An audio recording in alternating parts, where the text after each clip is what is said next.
Nazdar hoši, otevírám nové LEGO minifigurky Dungeons and Dragons. Nejdřív si krabičku klasicky oskenuju minifixscanem a měl by tam být tady tento černokněžník. A přiznám se, že hned tahle první figurka pro mě byla velmi příjemným překvapením. Tak si ho jdem postavit. Nevím, k čemu používá tuhletu hůl, asi k nakukování do dívčích sprch. A když už je řeč o dívkách, tak tady je dívčí hlava k této figurce. Některé figurky z této série mají 2 hlavy, takže si můžete vybrat, jestli chcete mít chlapa nebo ženskou, ale já si v tomhle případě zvolím chlapa, protože mi připadá, že se k tomuhle černokněžníkovi hodí víc. Další výhodou této série je tento krásný potištěný stojánek. Ramena a nožík navíc ve zbytkách se vždycky hodí a tady už je finální figurka. Moc krásné detaily. I zezadu, podívejte se tam na ty flaštičky, co tam má. Prostě super figurka. Brzo si otevřeme nějakou další, tak zatím ahoj. Nazdar hoši, otevírám nové LEGO minifigurky Dungeons and Dragons. Minifixscan ukazuje trpasličího Barbara, tak si ho pojďme otevřít. Tato figurka má opět 2 hlavy. Tady je mužská. Ale já použiju ženskou, protože trpaslík s takto ubohým plnovousem by byl stejně všem pro smích. Vypadal by spíš jako bezdomovec, než jako barbar. Tady je opět ten pěkný stojánek. Tak, dostane ještě sekeru a pochodeň. Zbyl nám jeden ohýnek, kromě hlavy.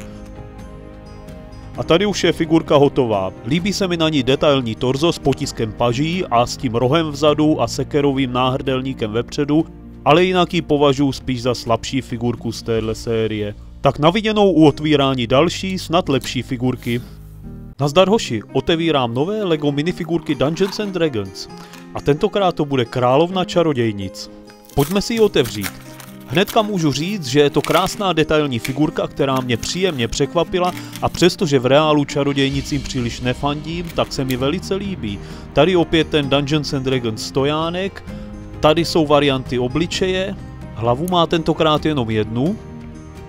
Za mě parádní detail je taky tento sálající kotlík a přestože ten ohýnek je tam jenom tak položený, tak tam perfektně sedí. Tady je nějaké tlemící kouzlo v knize, tak jí to dáme.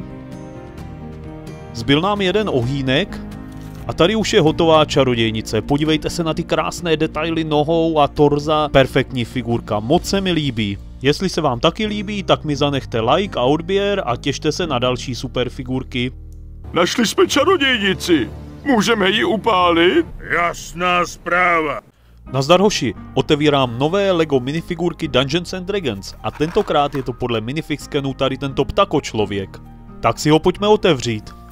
Zase se jedná o kvalitní, detailně potištěnou figurku, má speciální ptačí nohy, nechybí ani potištěný stojánek typický pro tuto sérii. Ukážu vám ještě detail zad, tam se mi nejvíc líbí to, že má za opaskem vrhací nůž, no a teď ty záda navždy zakryju křídly. Velkým plusem této figurky je, že obsahuje malého pejska, štěňátko, ale když se podívám na toho lovce a jeho obrovský zoban, tak si nejsem jistý, jestli toho pejska sebou nosí jako kámoše nebo spíš jako sváčů. Tady už je hotová figurka, v rámci této série podle mě představuje takový lepší průměr, ale líbí se mi. Brzy vyjdou další otvíračky figurek z této série, tak si když tak nahoď odběr a LEGO zdar. Nazdar hoši, otevírám nové LEGO minifigurky Dungeons and Dragons a dneska to bude Dragonborn Paladin, jedna z top figurek této série. Ještě nikdy jsem nedržel v ruce dračí hlavu od minifigurky, štít vypadá taky super a na jeho palcátu mě uchvátila ta bimbající část na konci. Balení opět obsahuje potištěný stojánek, figurka má taky parádní potisk těla, vtipná je ta flaštička tam vzadu, co má za opaskem, škoda, že to celé zakryje krunýř. Přidělat rohy na tuhle dračí hlavu nebylo úplně snadné pro moje neohrabané prsty. Pak už zbývalo jenom vrazit mu palcát a štít do ruky a figurka byla hotová. Dílku moc nezbylo a tady už je dračí paladin. Tento rytíř je bez pochyby jedna z top figurek této silné série. Jako jediné mínus bych označil chybějící potisk na zadní straně kyrisu a nohou. Pokud nechcete přijít o další rozbalovačky z podle mě zatím nejlepší minifigure série, dejte mi na kanál odběr. LEGO zdar! Nazdar hoši, otevírám nové LEGO minifigurky Dungeons and Dragons a tentokrát tu máme elfího barda. Tak ho otevřem! Tato figurka opět obsahuje potištěný stojánek a taky je to jedna z 5 minifigurek v této sérii, kde máte na výběr ze 2 hlav, ženské a mužské. Nemohl jsem se rozhodnout, kterou hlavu tam dát, protože jako chlap mi ten Bart přišel trošku přihřátý a jako ženská zase jako mužatka. Nakonec jsem se rozhodl pro ženskou hlavu, protože je podle mě zajímavější s tou modrou rtěnkou. Ups. Šavle navíc se vždycky hodí a tady už je hotová figurka. Nejvíce mi na té elfce líbí krásně potištěná loutna, ale jinak ji považuji spíš za slabší figurku v rámci této série. Pokud se vám tyto otvíračky líbí, tak mi zanechte like a nahoďte odběr, abyste neprošvihli další. Zatím se mějte hezky a Legu zdar! Nazdar hoši, otevírám nové LEGO minifigurky Dungeons and Dragons a dneska to bude Mind Flayer. Přestože jsem dračí doupě nikdy nehrál, tak poznávám tohodle malýho hajzlíka. Pamatuju si ho z jedné gamesy, co jsem paříval jako kido a kde on byl jako boss v jednom dungeonu. Jmenuje se Intellect Devourer, neboli požírač intelektu a můžete ho dokonce nasadit běžný figurce na hlavu takhle jako čepici, což je dost pěkný detail. Opět tu máme potištěný stojánek. A teď už jdu postavit samotného Mind Flayera. Tahle figurka je sice zajímavá, ale v rámci téhle hodně povedené série ji považuji spíše za průměrnou. Nejvíce mi na něm líbí právě ten jeho společník, ten malý požírač intelektu. Nevím proč, ale mozek s nožičkama a s ocáskem mi přijde roztomilý. Na mém kanále budou brzo otvíračky všech minifigurek z téhle parádní série, tak si je nenechte ujít. Mějte se pěkně a Legu zdar!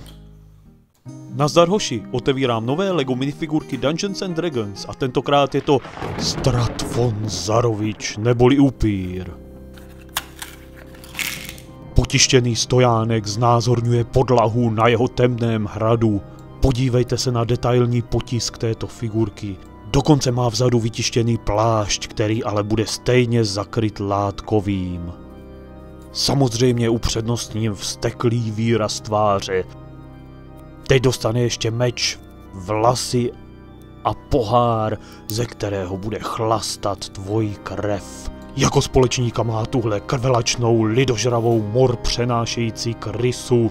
Je to pěkná, i když trošku strašidelná figurka, tak se nezapomeň předzásobit česnekem a svěcenou vodou a mrknout na další rozbalovačky na mém kanálu. Legu zdar!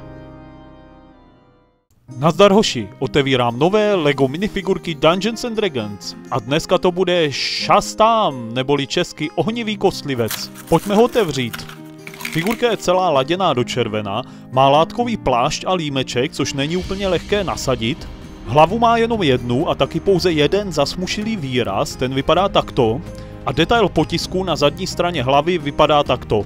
Kouzelný plamínek, který má v ruce, se dá vystřelovat, když na něj z boku zatlačíte, ale radši to nedělejte moc často, nebo si ho zastřelíte někam do háje. A náhradní v krabičce nebyl. Za to tam byla tahle červená kostlivá hlava a tady už je kouzelník hotový. Fajn figurka, ale v rámci této topové série ji řadím spíše do průměru. Jestli se ti líbí, tak mrkni na mém kanále na ostatní figurky z této série. Legu zdar! Nazdar hoši, otevírám nové LEGO minifigurky Dungeons and Dragons a tentokrát to bude Tiefling Sorceress, neboli čertice. Pojďme ji otevřít.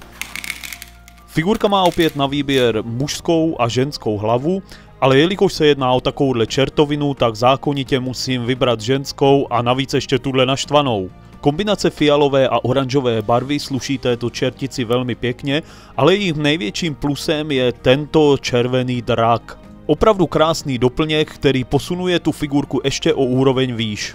Také má ještě tento velice pěkný fialový magický výboj. Za mě jedna z top figurek této série a jestli chceš vidět ty ostatní, tak na ně mrkni na mém kanále. Tak se měj a dej pozor, ať tě taky neočaruje nějaká čertice. Legu zdar!